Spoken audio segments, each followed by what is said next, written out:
અને આગળ વાત કરીએ, પાકિસ્તાન મરીન સિક્યુરિટી દ્વારા બોટનું અપહરણ કરવામાં આવ્યું છે। પાકિસ્તાને ફરી એકવાર પોતાની નાપાક હરકત બતાવી છે, તેના નાપાક ઇરાદા બતાવ્યા છે।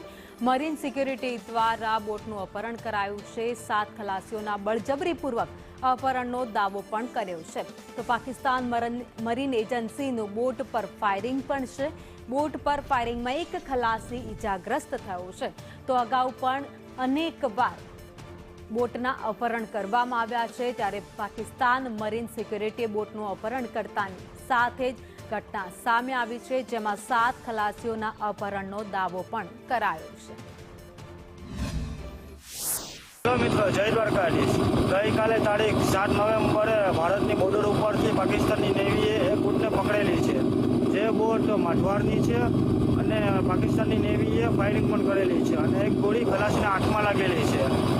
આ પાકિસ્તાનની નાપાક હરકતને કોઈ નજરઅંદાજ ના કરતા અને આ વિડીયો વધુમાં વધુ શેર કરો, જેથી કરીને આ વિડીયો ભારત સરકાર સુધી પહોંચે અને જે ભાઈઓ પાકિસ્તાનની જેલમાં પકડાયેલા છે એને છોડાવવાની થોડી